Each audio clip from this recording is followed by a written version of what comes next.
Are you a car guy looking for a brand new car, but you don't know exactly what you're looking for? Are you looking for a car to drift in, but you're not sure what to look for in a drift car? Are you looking for a drag car, a roll car, a track car? Well, in this video, I'm going to explain to you how to shop for these different types of cars and what you need to be looking for in these cars. So without further ado, let's go ahead and dive right into the video. Alright, so the first type of car we're going to be talking about is a drift car. Now, what are you want to be looking for in a drift car? Obviously, you want rear or four-wheel drive with a rear bias. Now, if you have a front-wheel drive car, you may be able to oversteer it a little bit, just for a second, but you're not going to be able to consistently break loose and hold a consistent drift. Now, you also want a decent bit of power. Now, on cars such as the NA Miata, or even newer cars like the first gen FRS, BRZ, and 8.6, it's kind of hard to break loose on them, and you kind of have to add boost or engine swap them sometimes in order to get the car to break loose and be a reliable drift car.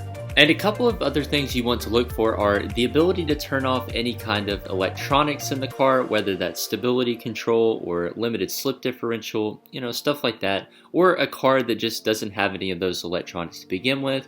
You also want a car that is not perfect on the exterior, as you are probably going to make some boo-boos while you're out there driving. You're going to bump some guardrails, nick some barriers. It's going to happen. Especially whenever you first start, you're gonna hit something.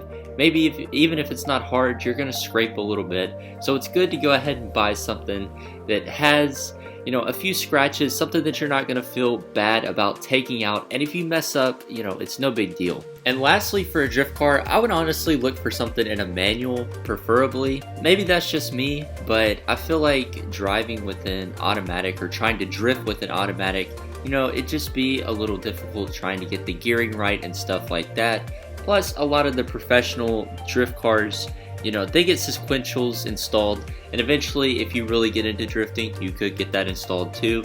But I think starting off with a manual, learning to drift, learning the rev matching and stuff like that is very important in learning how to drift in general.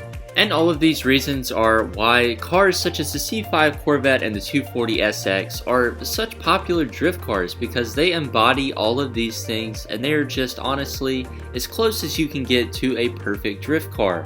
Now, with newer cars, like I said, with something like a first gen BRZ, you're probably going to need to add some boost to make it a reliable drift car, but there are other options out there besides the basic 240SX or C5 Corvette. And now moving on to somebody who's looking for a track day car.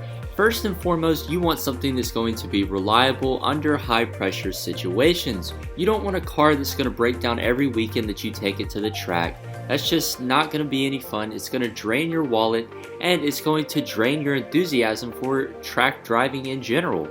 First and foremost, you want to get something reliable with a reliable motor. You want to research forums and make sure what you're getting is a good car. Cars such as a Honda S2000, really any Honda in general, a newer Corvette, would be good because it has an LS motor. Just cars that have reliable, tested motors that will be able to sustain the performance needed in order to have fun on the track. So now that I've stressed the reliability and the importance of reliability in a track car, let's go ahead and address some of the other things that you're going to be wanting to look for. Now, secondly, I would look for the power to weight ratio. And to me, this is a good metric to look at whenever you're buying a track car, simply because it covers both the overall performance of the car in terms of the engine and the weight of the car itself. So obviously you want a light car with the most amount of power, but you still need to make sure, you can get good grip out of the car and it's not just constantly breaking loose at every corner. And so looking at a good power to weight ratio, you want an engine that's going to be durable and can push a decent amount of power stock and can handle even more. But you also want a car that is relatively light to begin with. And if you want to strip the interior and go full track day on it, you can. And you really just want to balance those out, and you'll have to throw in aerodynamic components such as a wing, canards, splitters, stuff like that.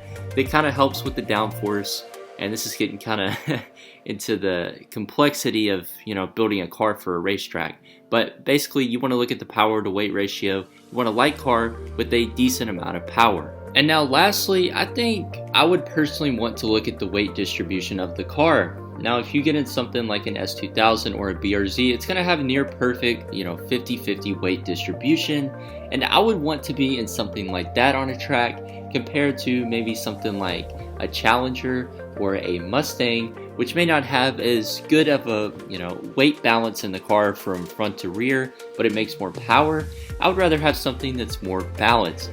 And that's why stuff like Porsches, especially older Porsches, are so common on racetracks around the world. It's because they're so balanced and they're so well built in terms of power to weight ratio, in terms of the weight balance, as I just said. They're very reliable. So obviously getting a Porsche would be the pinnacle of a track day driving experience, but if you can't get yourself into one of those, I think a car like a Civic Type R, a Subaru BRZ, maybe even a Honda S2000, all of those cars would be great to take to the track because they're going to be relatively reliable, they're going to handle very well, and probably most importantly, they're going to make you feel comfortable driving the car. So before I dive into this third type of car, I would really appreciate if you went down below, let this video a like, subscribe to the channel, and left me a comment down below. But let's go ahead and dive right in. I went ahead and lumped these two together because they're pretty similar. They have a couple of key differences that make them a bit different in shopping for cars for these specific types of driving, but it is drag racing and roll racing. And now the two main things you want to look for in this kind of a car is the engine reliable at high horsepower, and how much horsepower can I make out of the engine, and how much grip can I get out of this car? Because if you can push a lot of power like 2,000, 3,000 horsepower, but you can't get the car to grip even on the meatiest of drag slicks, then it's really kind of pointless. It's why cars like the all-wheel drive Huracan, the Viper ACR, and the Nissan GTR, which is also all-wheel drive, kind of dominate this space. Now, while the Huracan and GTR are all-wheel drive and the Viper is rear-wheel drive, it has such a massive wing that it can handle putting down 2,000, 3,000 horsepower to the rear wheels and still get it to grip. Now, whenever you get up into these high horsepowers with stock cars like 1,500, 2,000, 2,500, it starts to get into more of a roll race car, because starting from a dead standstill, even with a prep surface on a dedicated drag strip, it's going to be super difficult to keep the car straight and get the car to grip on the launch under full power. So it's why some of these stock cars have started leaning towards more roll racing, and that's what's more popular today. But if you want to go to the track, cars like the Mustang, the Hellcat Challenger, the Hellcat Charger, the Camaro, and newer Corvettes such as the C7 and even the C6 are great options to get into roll racing or drag racing, whichever one you would prefer to do. And now the fourth type of car on this list is a toge car or a canyon car, depending on where you live. Now, these are specifically going to be Japanese cars, and it's simply because really the only place you'll find a dedicated toge culture is in Japan. And so obviously the best place to find these toge cars or canyon cars will be from Japan. Cars such as the Suzuki Cappuccino, the NA Miata, the S2000, the MR2, the MRS, all of these cars are great for mountain passes or canyon roads. You really need something that's very light, very balanced, can handle somewhat predictably, can break loose if needed, but you can still control the car, and has a, generally a smaller motor than what you would get in an American or European car. And of course, in these cars, the smaller engines are beneficial because it helps with the weight distribution of the car. You will always have people, especially in the United States, that will tell you, oh, well, your car only makes 200 horsepower. My daddy's Duramax Powerlift F650 would roll coal all over that little Japanese rice cooker. It's like, that's not what the car was built for. The car was built to drive in the canyons. The car was built to take turns. And if you really want to get into, canyon driving or mountain pass driving, you really want to get something that's small. even though I have an FRS and I really enjoy driving it, personally I would like something a little bit smaller, like even like a Suzuki Cappuccino or an S2000, just because you need something super narrow because the roads are small, they're very tight, and you need something that you're going to feel comfortable in, that you're not going to feel like you're going to roll off the side of a cliff every time you take a turn. So, small engine, light car, good weight balance are the three most important things you want to look for in a mountain pass car or a canyon carver. So is there anything in this video that you think I left out? I would really appreciate it if you put it down in the comment section below. But thanks for watching, and I hope you enjoyed the video. Be sure to leave a like, and if you did enjoy the video, please consider subscribing and following along for more content like this. But for now, this is Scion Life, signing out.